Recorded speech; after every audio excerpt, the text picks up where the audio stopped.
I was left stranded at a stormy airfield, laughing with my husband's lover aboard his private aircraft as it raced off. He assumed I would pursue him. In his own words, I rented my own jet to Dubai. His phone exploded in midair. Co-title was cancelled, finances were blocked, and affairs were leaked. He is now permanently grounded. My husband's laughter was still echoing in my ears as I stood on the rain-soaked tarmac and watched his private aircraft take off with his mistress on board, roaring into the storm clouds. The plane, which had been bought with my father's business gains, became the ideal representation of Robert's treachery at that very time. I knew with confidence as the plane vanished into the night sky. He thought I would follow him and plead for him to come back. Rather, I took out my phone to book my own ticket to Dubai.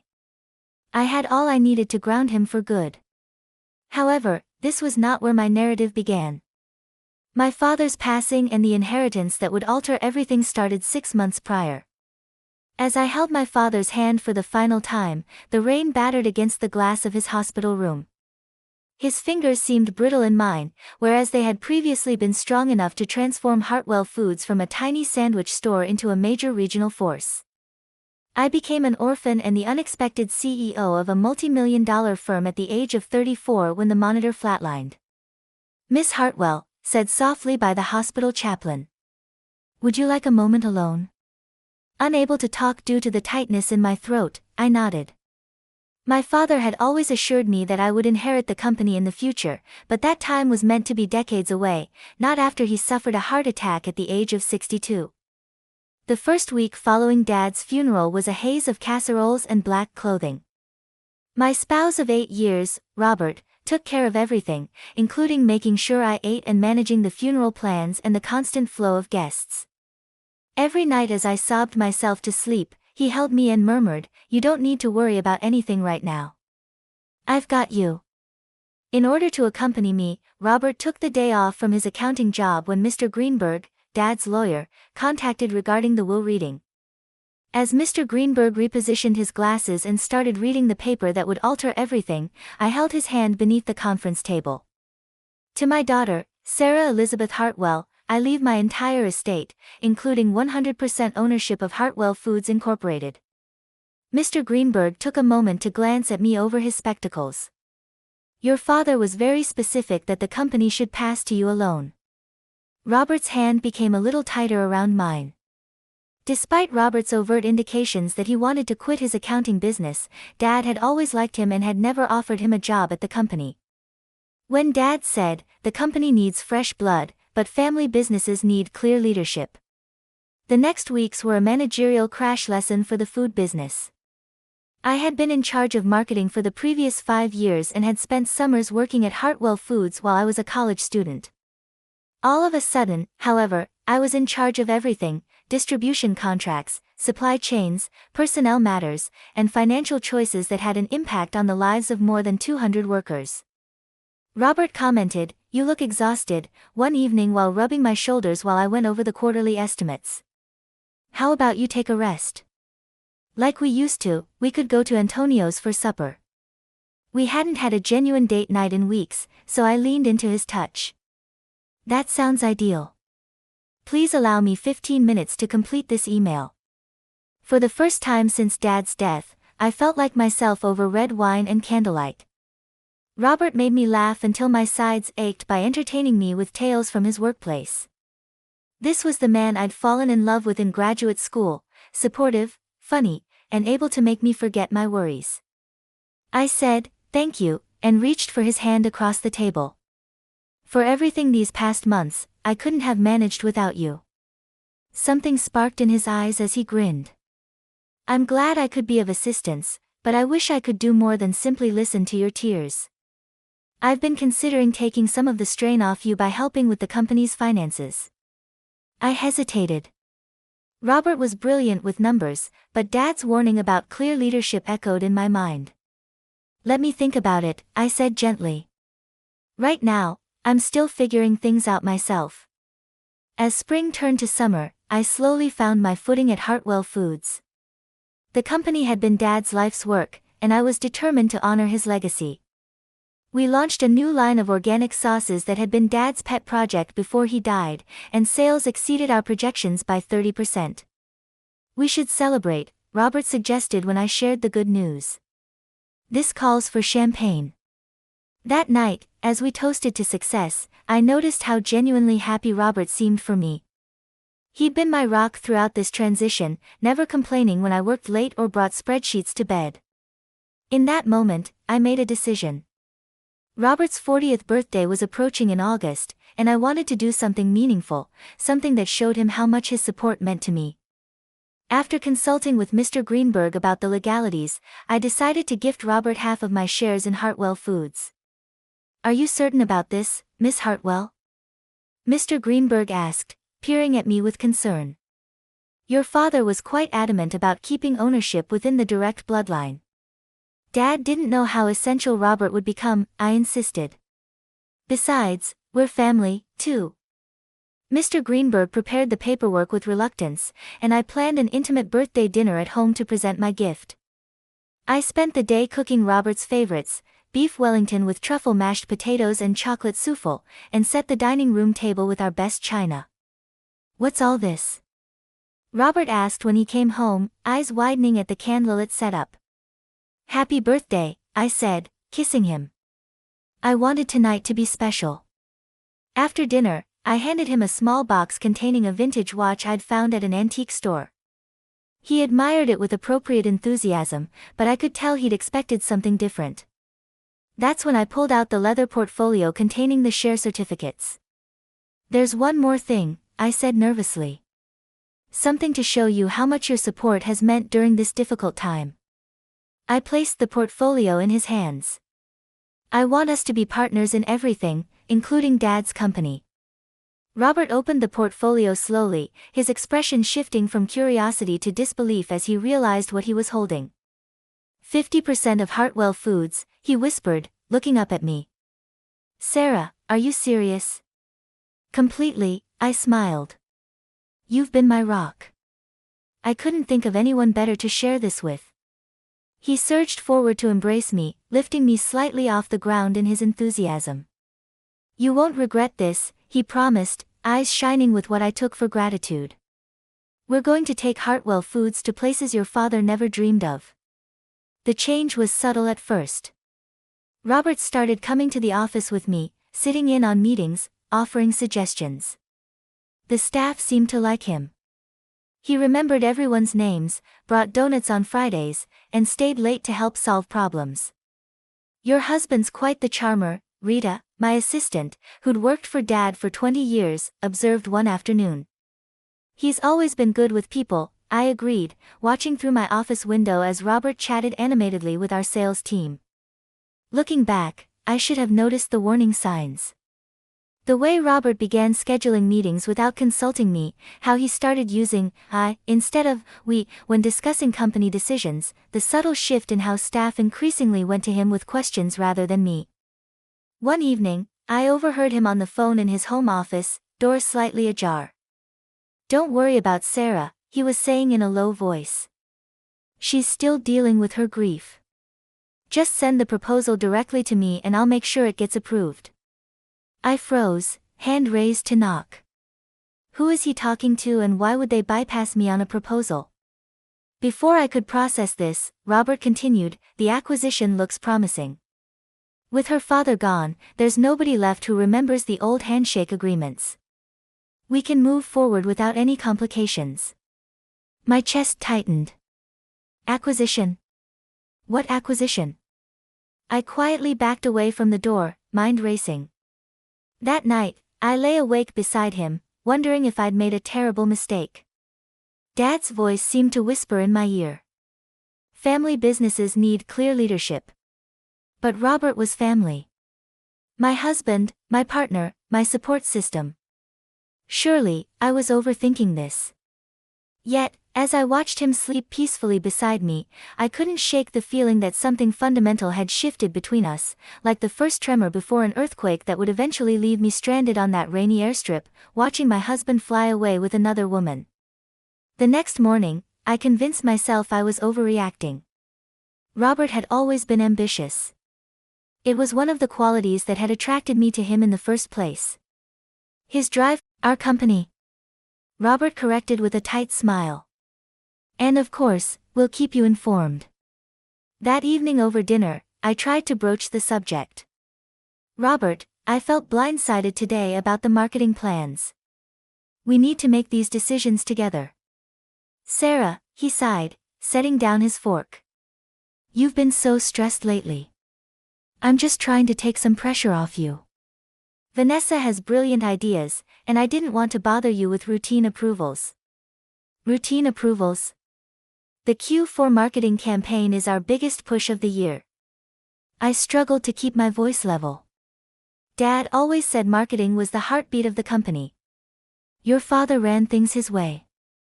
We need to evolve. Robert's voice took on a patronizing tone I'd never heard before. Markets change. Competition increases. We can't rely on outdated thinking anymore. The words stung like a slap. Dad had built Hartwell Foods through innovation and personal connections with clients. His approach wasn't outdated. It was the foundation of our success. Robert must have seen the hurt in my eyes because his tone softened. I'm sorry that came out wrong. I just meant that together we can build on your father's legacy, make it even stronger. He reached for my hand. Trust me, Sarah. This is what's best for the company. I nodded, swallowing my objections. But that night, I pulled out the company bylaws, reading until my eyes burned. As equal shareholders, Robert couldn't make unilateral decisions without my signature on major changes, at least in theory. In practice, he seemed to be finding ways around every safeguard. The following Tuesday, I arrived at the office early to find the conference room doors closed, voices murmuring inside. Through the frosted glass, I could make out Robert's silhouette alongside several board members and Vanessa. Excuse me, I said, pushing open the door. The conversation halted abruptly. What's going on? Just a quick strategy meeting, Robert explained smoothly. Didn't want to wake you this morning. You were sleeping so soundly. A strategy meeting that the CEO wasn't invited to? I asked, looking around the table. Several board members, men who'd played golf with my father for decades, couldn't meet my eyes. It was impromptu, Vanessa offered, her manicured fingers tapping a folder protectively. We were just discussing preliminary ideas for the expansion. What expansion? The words came out sharper than I intended. An uncomfortable silence settled over the room before Robert stood. Let's talk in your office, he suggested, guiding me by the elbow like a child having a tantrum. Once the door closed behind us, his friendly demeanor evaporated. You're embarrassing yourself, Sarah, he hissed. These people need to see strong leadership, not emotional outbursts. Emotional? You're holding secret meetings about major company decisions without me. It wasn't secret. It was preliminary.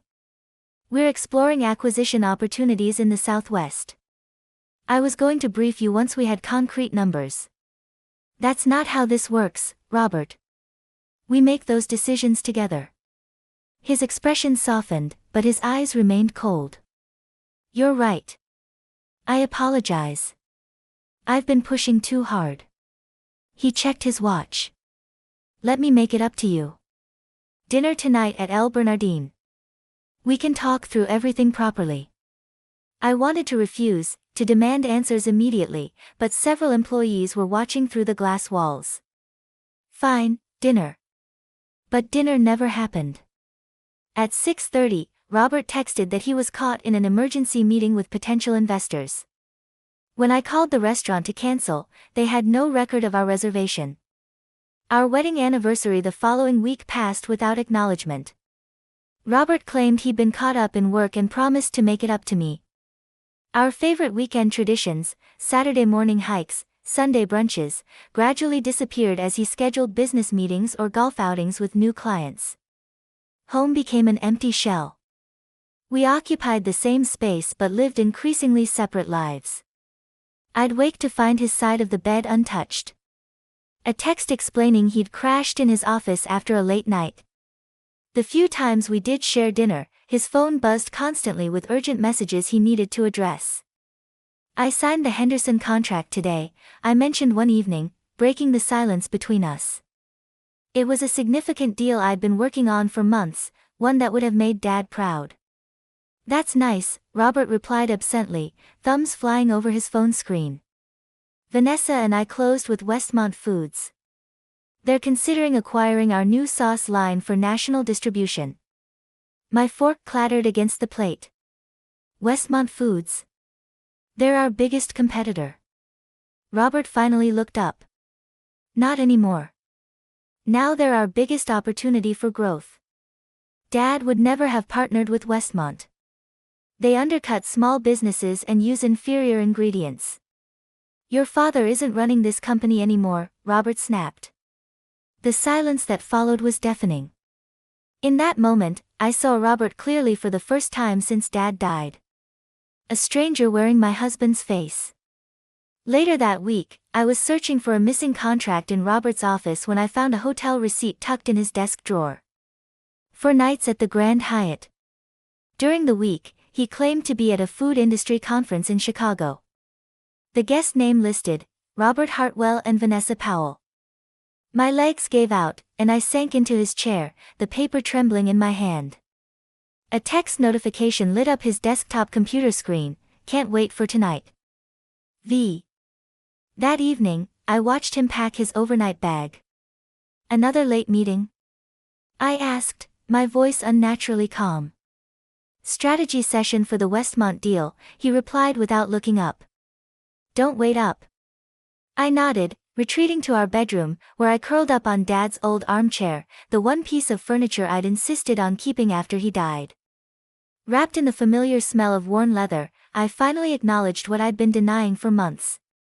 The company Dad built was slipping through my fingers, along with my marriage. And the worst part was that I had handed Robert the tools to dismantle both. Morning came with a decision. I could either continue pretending everything was fine while my world crumbled around me, or I could fight for what remained of my marriage and my father's legacy. I chose to fight. I waited until Saturday morning when Robert was home, nursing his coffee and scrolling through emails. I placed his phone face down on the table, forcing him to look at me. "We need to talk about Vanessa," I said calmly. His expression flickered between surprise and anger before settling on something carefully neutral. "What about her?" "I found the hotel receipt, Robert. 4 nights at the Grand Hyatt with her while you were supposedly at a conference in Chicago." He didn't deny it immediately, which somehow hurt more than any lie could have. "It's not what you think," he finally said, rubbing his temples. "We were meeting with Westmont executives. The company booked our rooms on the same reservation with one room key." My voice remained steady, even as tears threatened. "I don't believe you." Robert's shoulders slumped. "It happened once, Sarah. I was stressed about the merger negotiations. Had too much to drink. It was a mistake. Once, I pushed the text notification he'd sent across the table." He stared at it, then at me, calculation replacing remorse in his eyes. "What do you want me to say?" "That I'm sorry." "Fine, I'm sorry. I want more than empty words, Robert. I want my husband back. The man who held me through Dad's funeral, who promised to stand by me through everything." Something genuine flickered in his eyes. A brief glimpse of the man I'd married. "I don't know what's happened to me," he whispered. "The company, the power, it's changed me." "Then let's fix it together," I reached for his hand. "We could try counseling." His fingers tightened around mine. "I'd do it for us, for what we had." Dr. Jensen's office became our Tuesday evening routine for the next month. In that neutral space with its calming blue walls and soft lighting, Robert seemed to transform back into the man I'd fallen in love with, attentive, remorseful, committed to rebuilding our marriage. "I've ended things with Vanessa," he told me after our 3rd session. "Completely. I've even reassigned her to our Minneapolis office." I wanted to believe him. Needed to believe him. "Thank you," I said. "That means a lot." For 2 weeks, things improved. Robert came home on time. We cooked dinner together, watched movies, cuddled on the couch, even resumed our Sunday brunches at our favorite cafe. At work, he included me in meetings, asked for my input on decisions, and stopped contradicting me in front of staff. Maybe we're turning a corner, I told Rita one afternoon as she dropped off quarterly reports. She smiled, but her eyes held reservation. I hope so, Mrs. Hartwell. I should have heeded the warning in her tone. The following Monday, I arrived at work to find Vanessa in Robert's office, their heads bent close together over spreadsheets. When I entered, they jumped apart like guilty teenagers. I thought she was transferred to Minneapolis, I said after Vanessa left. The transition is taking longer than expected, Robert explained smoothly. She needs to train her replacement properly. That night, I confronted him again. You promised, Robert, in counseling, you promised you'd ended it. And I have. This is purely professional. The Westmont deal is complex. We need her expertise. Then why the secrecy? Why the guilty looks? Why lie about transferring her? I didn't lie. The transfer is happening, just not overnight. He threw up his hands. This is exactly why I didn't tell you. You overreact to everything. Overreact? You're having an affair with a woman you hired behind my back, making business decisions without me, and I'm overreacting. He stepped closer, voice dropping dangerously. You have no proof of any affair. And if I've taken control of some decisions, it's because someone needs to think about the business instead of clinging to daddy's outdated methods. The cruelty of his words left me speechless. This wasn't the man who'd held me while I grieved. This was someone else entirely. Someone cold and calculating who saw my pain as weakness. Despite everything, I couldn't give up. 8 years of marriage, the memory of what we once had, the dream of what we could be again, it all kept me fighting. We returned to Dr. Jensen, where Robert once again transformed into the contrite husband. I said terrible things, he admitted in session. Sarah's father was a brilliant businessman, and I was wrong to dismiss his legacy. Dr. Jensen nodded.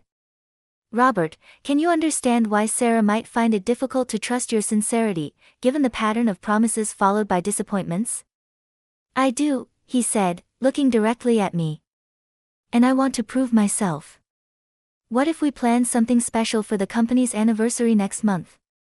A celebration of your father's vision and your leadership. The gesture seemed so perfect, so thoughtful, that I allowed hope to bloom again. I'd like that, I said softly. Robert threw himself into planning the company's 35th anniversary celebration. He reserved the grand ballroom at the Hilton, hired Dad's favorite jazz quartet, and ordered a cake modeled after our original storefront. Every detail showed attention and care. The night of the event, I wore a midnight blue gown that had been my mother's favorite, her pearl necklace cool against my skin. Robert complimented me sincerely, his hand warm at the small of my back as we greeted employees and board members. Everything was perfect until the speeches began. Robert took the stage first, champagne flute raised high.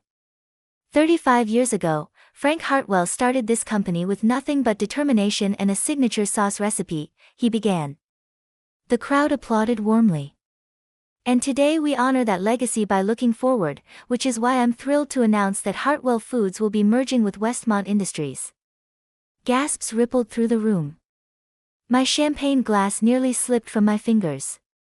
This partnership, Robert continued, will take us national, then global. And to facilitate this transition, I'm proud to announce our new executive team. I stood frozen as he introduced Vanessa as Executive Vice President and 3 Westmont executives as new board members. My name wasn't mentioned once. In one calculated move, Robert had announced a merger I hadn't approved and restructured the company without my consent. When he finally returned to my side, his smile was triumphant. Surprised, he whispered. How could you? My voice barely carried over the applause. The papers are already filed. The board approved it this morning in a special session.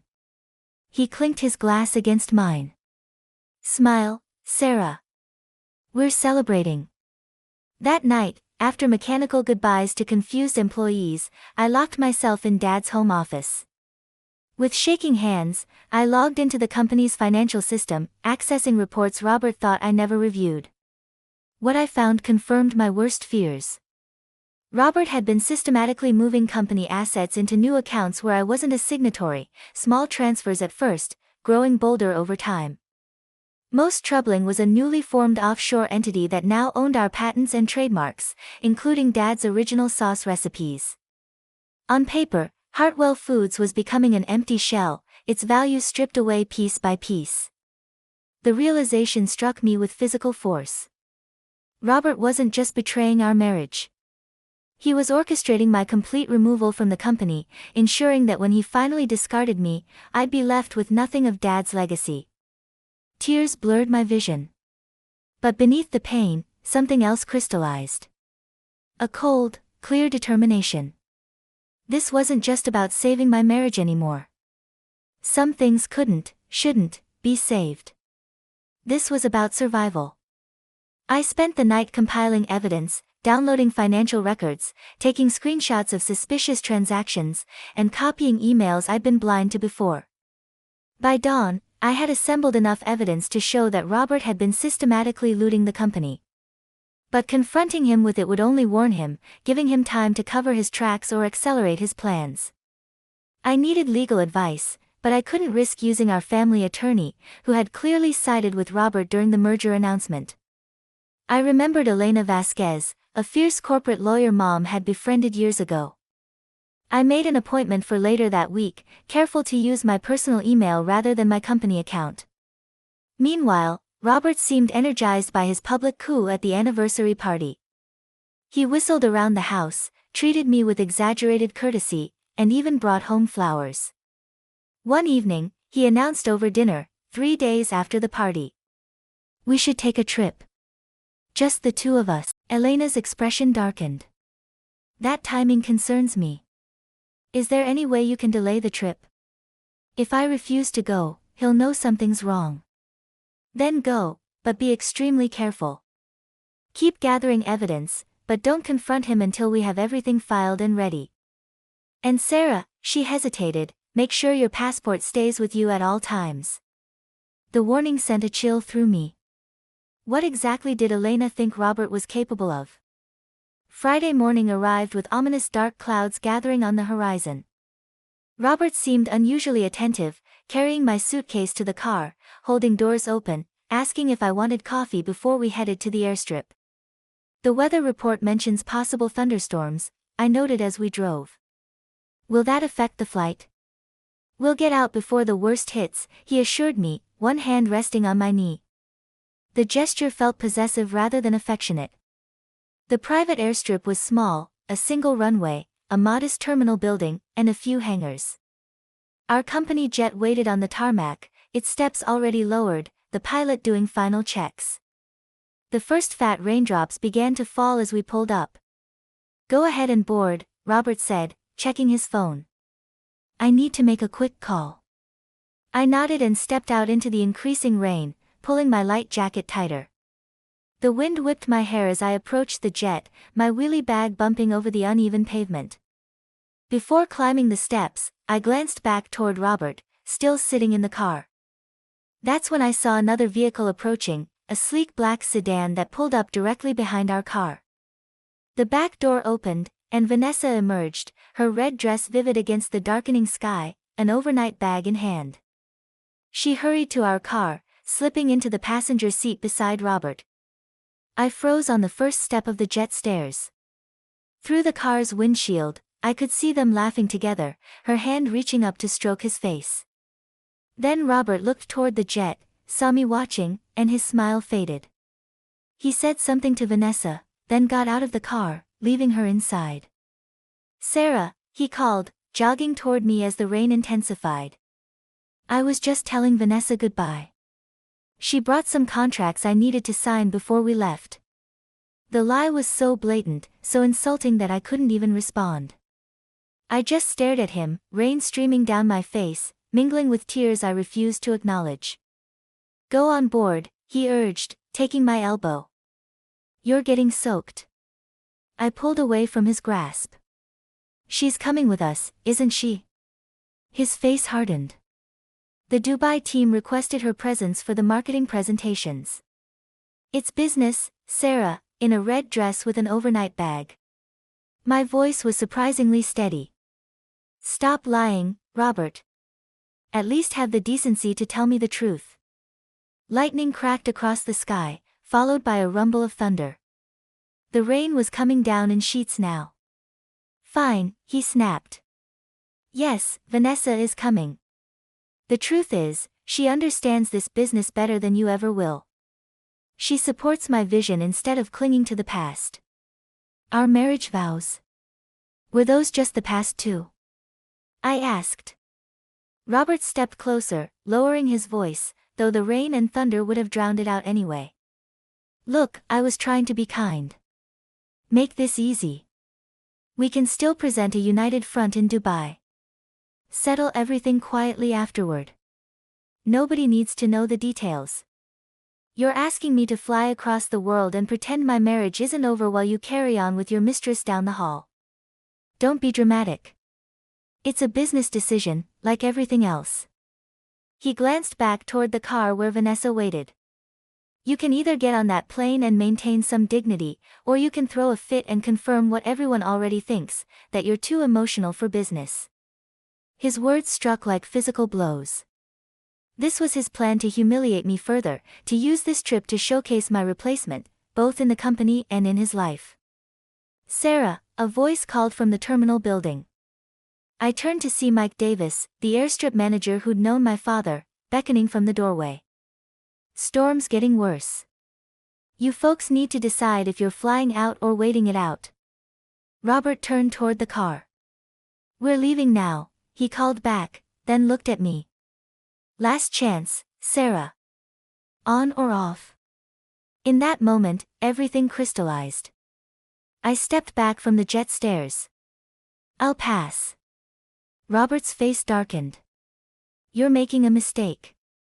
No, I said quietly. I already made my mistake. When I trusted you. He shook his head in disgust, then jogged back to the car. Within minutes, Vanessa had transferred to the jet, her red dress flashing like a warning signal as she climbed the stairs. Robert followed without a backward glance. The jet door closed, and I stood in the pouring rain, watching as the aircraft taxied down the runway and took off into the stormy sky, carrying my husband and his mistress toward Dubai. Mrs. Hartwell. Mike approached, holding an umbrella over my head. Let's get you inside, out of this weather. The terminal building was warm and dry, the smell of coffee drifting from Mike's office. He handed me a towel and a steaming mug, concern etched on his weathered face. Frank would have my hide if I let his little girl catch pneumonia, he said gruffly. You okay? The simple kindness broke something in me, and tears came in earnest now. Not really, I admitted, but I will be. Mike awkwardly patted my shoulder. Your dad was the best man I knew. Straight shooter, fair dealer. He hesitated. Never much cared for your husband, if you don't mind my saying so. A surprised laugh escaped through my tears. Right now, I don't much care for him either. What can I do to help? Mike asked. Need a ride back to the city. I thought about Robert and Vanessa flying toward Dubai, confident they'd left me stranded and humiliated. They expected me to slink home defeated, to wait passively while Robert completed his takeover of the company and my life. Actually, I said slowly, an idea forming, do you know anyone who could arrange a private charter? I need to get to Dubai. Mike's eyebrows rose, but he nodded. I've got connections at Regional Express. They've got a Gulfstream that could make that trip. He studied my face. This about getting even? No, I said, pulling out my phone.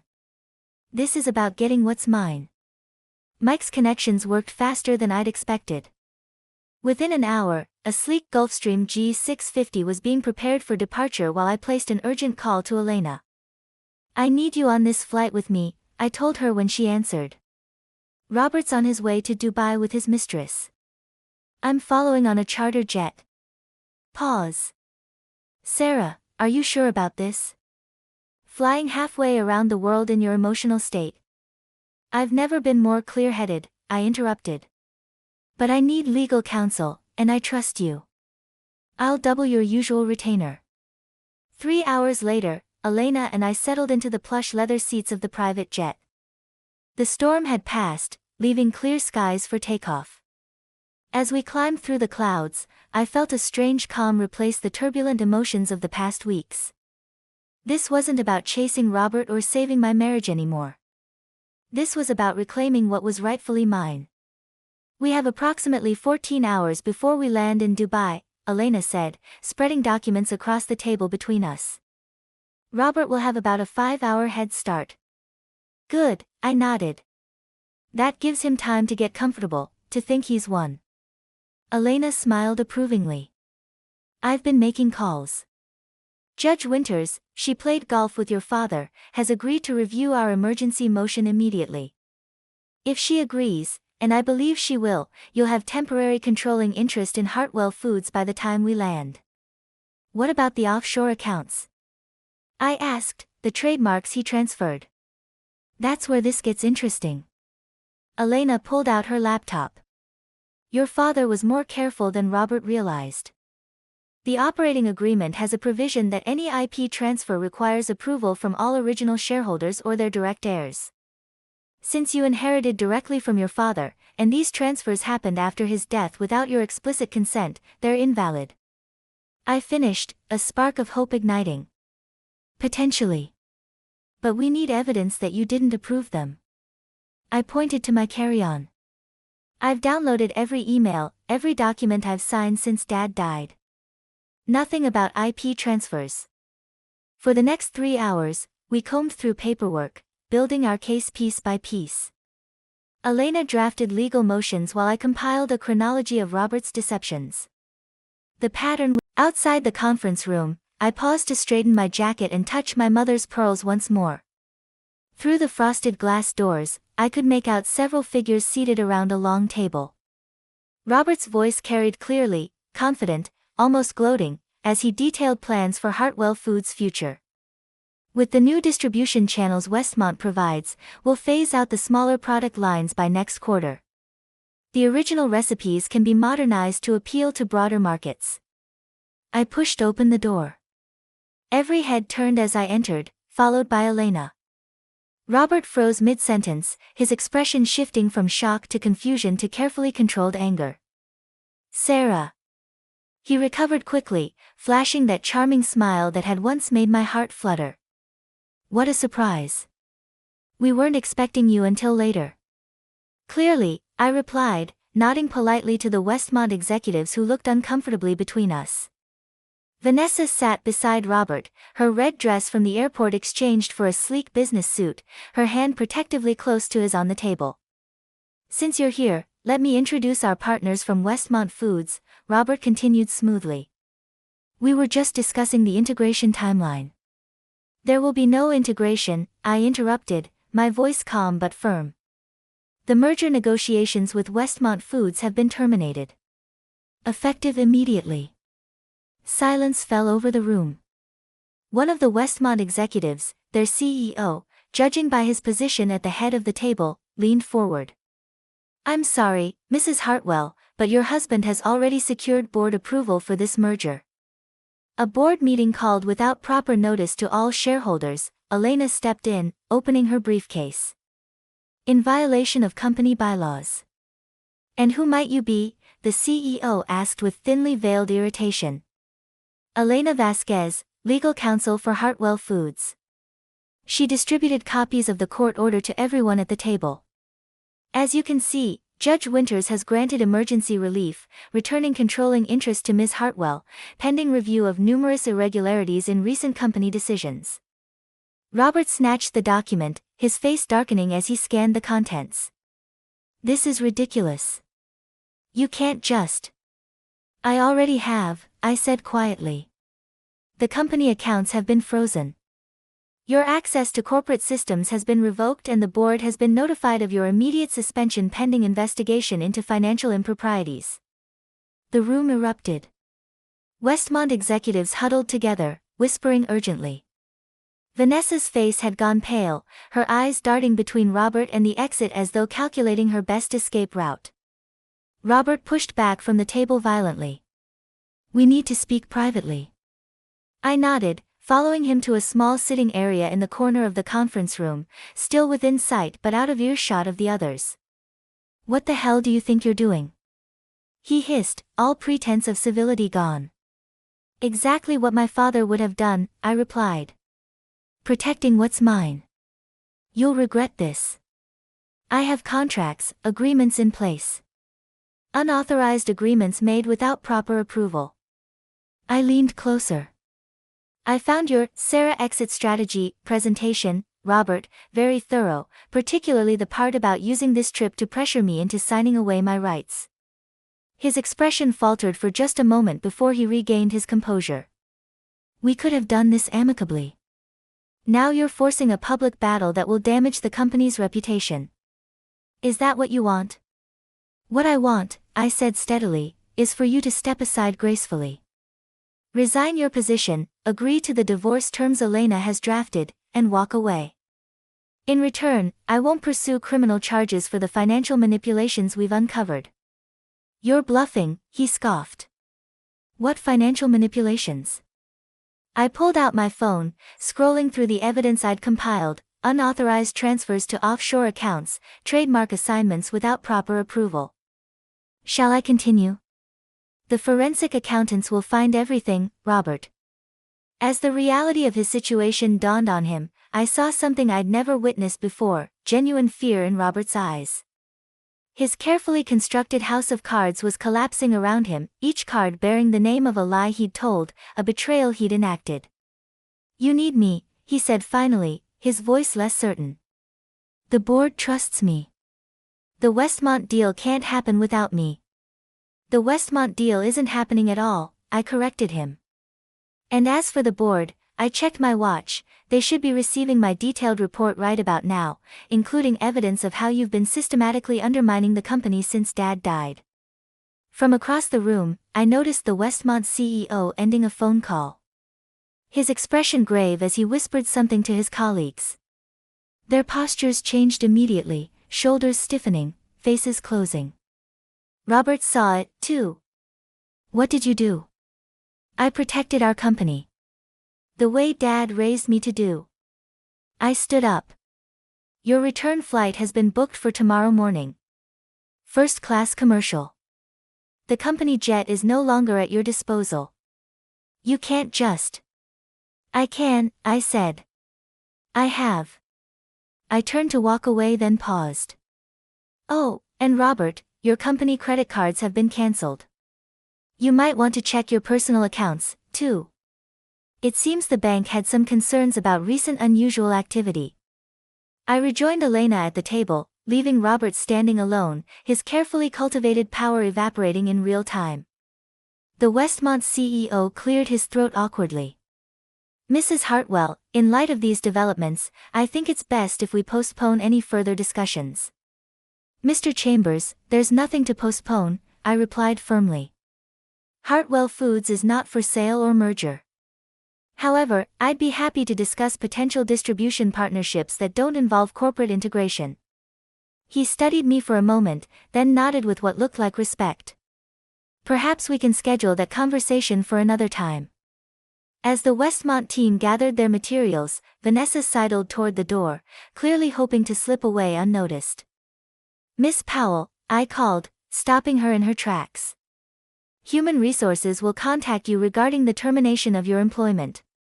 Please ensure all company property is returned before you leave Dubai."